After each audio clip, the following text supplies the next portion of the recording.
Mums ir, manuprāt, brīnišķīga iespēja šodien satikt un vēlāk pēc seansa jautājumu un atbilžu sesijā sarunāties ar grāmatas, uz kā ir balstīta filma autori Lelo Tungalu.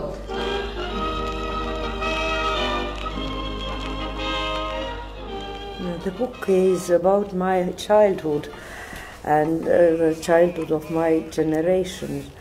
Estonia, as Latvia and Lithuania were occupied, and Soviet power didn't want that at school working the people who maybe are not very loyal to Soviet power.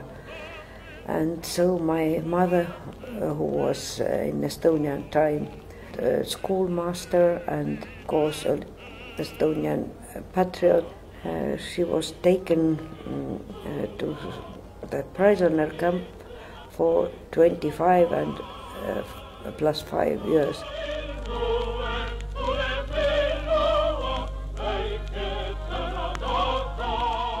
Very many meetings and the first performance of the movie here, and the audience was everywhere very hot and very sincere, and I like them very much. Yes, Riga, I like Riga. Varēja daudz ko iemācīties, kas arī pagātnē notika, un tagad es varēju saprast, kā cilvēki dzīvoja tajā laikā. Man bija arī ļoti interesanti. Pateicoties varbūt Lelo un viņas grāmatām un arī filmai, es domāju, ka